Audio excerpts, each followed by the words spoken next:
nga 5 mwezi ogwokusatu mwaka 2015 President Museveni yalonda Bart Katulebe kuba Ssaabalamuzi nga mubiseera yali mulamuzi wa kooti ey'okuntiko okumala ebbanga lya myaka 5 ng'akola emirimu gye.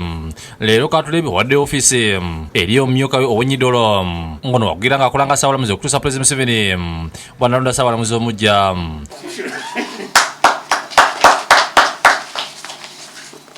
Mukwaya office Katulebe avumidde omuze gw'abalamuzi abamu okulwisawo emisango egimu. Ategeeza nti waliwo abalamuzi abali emyaka 5 n'okusoba nga tebannasalawo goyo ku misango ekiti agamba nti kikyamu. Don't be afraid to make a decision because it may not be popular. As long as you are convinced about the validity of it in the law or the way you have perceived the evidence and your conscience is clear, make your decision.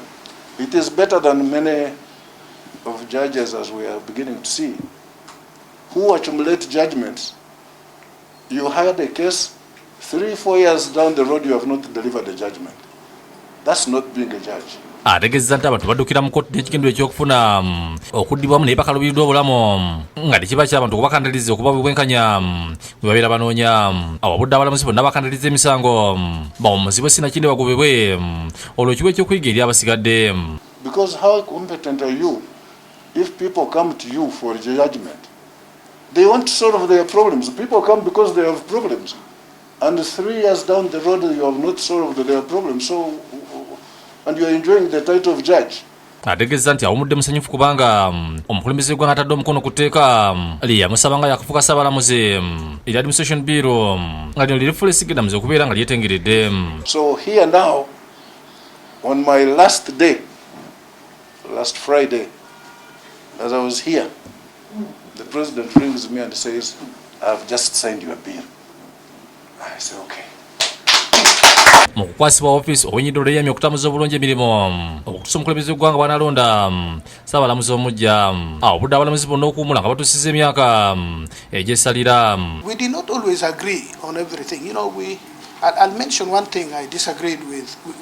The debate still continues between him and me.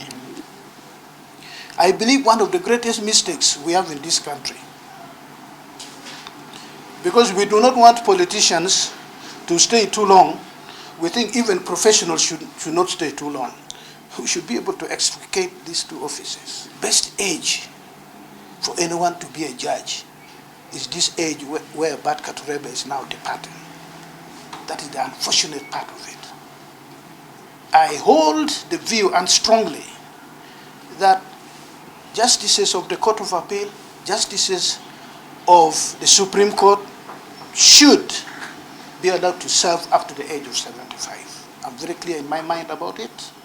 But I also hold the view that the administrative functions, like principal judge, deputy chief justice, should not go beyond 70. Ye paasi bigirimana nga biwandiisibwa enkalakali ya Musigiddamuzi yalambuludde enkolagana gy'abadde ne Katulebe. I want to thank His Lordship Katulebe for being very supportive in all this. Ono yalamuza bannamulu ekizimbe kigenda okutulako Supreme Court nga kimazeewo obuwumbi 63 mu obukadde 9. Shamshadi Nalujja yakusakidde Guleno ku Bwakere TV.